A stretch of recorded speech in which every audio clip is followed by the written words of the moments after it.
Assalamualaikum warahmatullahi wabarakatuh. Salam, Om Swastiastu, Namo Buddhaya, Salam Kebajikan. Pada yang terhormat Bapak Hanafi, selaku dosen pengampu mata kuliah manajemen ketiga, dan kepada teman-teman yang saya banggakan. Izinkan saya memperkenalkan diri terlebih dahulu.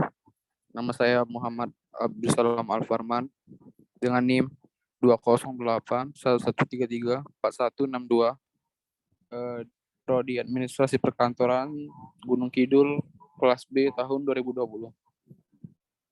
Baiklah, selanjutnya saya akan membacakan materi yang telah saya buat.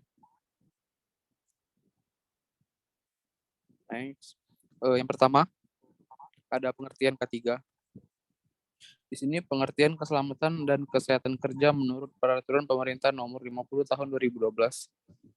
Pengertian keselamatan dan kesehatan kerja atau K3 adalah segala kegiatan untuk menjamin dan melindungi keselamatan dan kesehatan melalui upaya pencegahan kecelakaan kerja dan penyakit akibat kerja. Yang kedua, keselamatan dan kesehatan kerja atau K3 adalah segala kegiatan untuk menjamin dan melindungi keselamatan dan kesehatan tenaga kerja melalui upaya pencegahan kecelakaan kerja dan penyakit akibat kerja. Next, di sini ada pengaplikasian K3 perkantoran. Yang pertama ada unsafe action, tindakan tidak aman. Unsafe action ini merupakan tindakan tidak aman, merupakan tindakan yang memicu untuk terjadinya kecelakaan. Contohnya mengabaikan perintah dan larangan yang tertera pada peraturan K3. Apabila unsafe action ini dilakukan, maka akan berbahaya dan menjadi penyebab terjadinya kecelakaan. Yang kedua, ada unsafe condition, kondisi tidak aman. Kondisi tidak aman ini memiliki keterikatan dengan kondisi dari lingkungan kerja yang bisa menyebabkan terjadinya kecelakaan kerja. Guna menghindari dan meminimalisir terjadinya kecelakaan kerja, maka perlu dibuatlah sebuah pedoman. Yang pertama, menciptakan kondisi kerja yang aman, menyediakan atau memberikan layanan kesehatan. Dan yang keempat ada melakukan berbagai kegiatan yang dapat mengantisipasi kecelakaan dengan mengendalikan praktik manusia yang tidak aman. Next. Di sini ada aspek-aspek yang perlu diperhatikan dalam keselamatan kerja. Yang pertama, ruang lingkup kerja. Ruang lingkup kerja ini merupakan sebuah pengukuran dalam sebuah ruang lingkup kerja. Syarat ergonomis yang pertama yaitu ruang lingkup kerja harus memiliki peralatan dan fasilitas kerja yang dapat disesuaikan dengan orang yang menggunakan, khususnya pada ukuran tubuh. Terdapat beberapa hal yang perlu diperhatikan pada ruang lingkup kerja, seperti 1. Tinggi meja yang sesuai dengan tubuh pengguna. Penggunaan manajer yang cukup untuk menempatkan CPU, monitor, keyboard, printer, penyangga buku, dan lainnya. 3.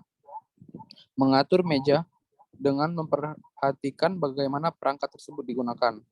Yang keempat, ada kabel-kabel dan alat elektronik penunjang yang ditempatkan secara aman.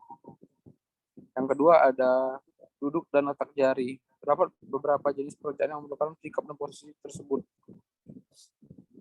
Maka dari hal ini dapat menyebabkan pekerja mengalami kelelahan dan bisa saja menimbulkan cacat tubuh. Terdapat beberapa pertimbangan yang dapat dilakukan untuk menghindari hal tersebut.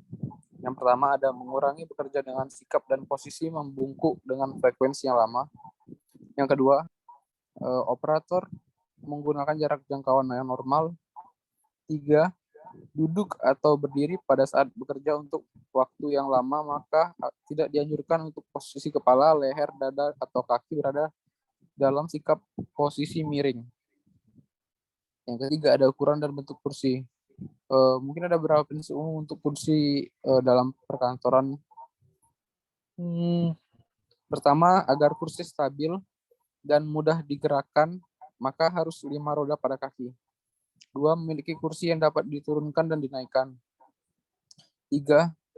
Pelindung punggung yang dapat diatur posisinya. 4.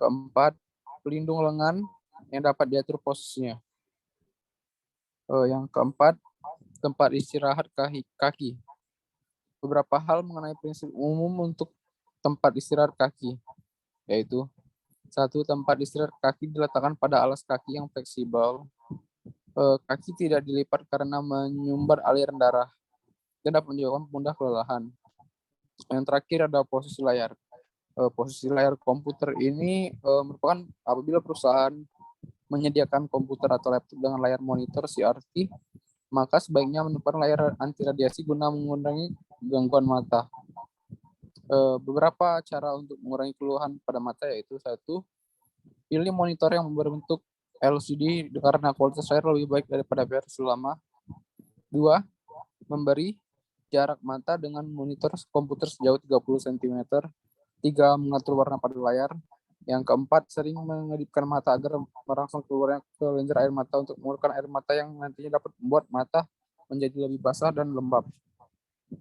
Next. Di sini ada pengaplikasian K3 pada IT. Yang pertama ada aliran listrik. Aliran listrik merupakan pemeriksaan dan perawatan screen, fitting, saklar, sistem pertahanan dan kabel sambungan aliran listrik harus dilakukan secara berkala. 2.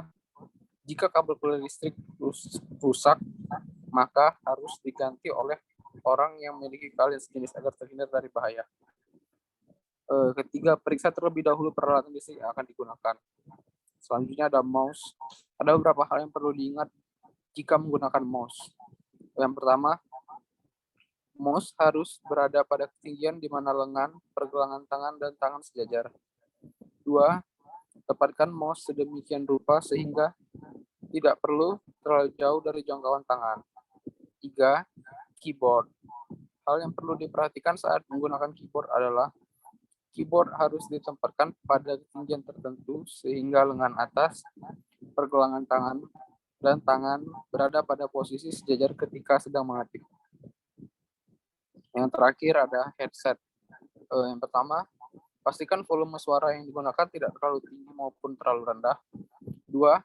Pastikan posisi headset lurus menutup daun telinga dan daun telinga tidak nyaman tertekuk. Dan yang terakhir, pastikan selalu mengecek kebersihan headset dan telinga sebelum dan setelah menggunakan headset. Baiklah, sekian hasil presentasi dari saya. Materi-materi yang telah saya sampaikan, lebih dan kurang saya mohon maaf. Kepada Allah saya mohon ampun. Saya akhiri. Wabillahi taufiq wal hidayah. Wassalamualaikum warahmatullahi wabarakatuh.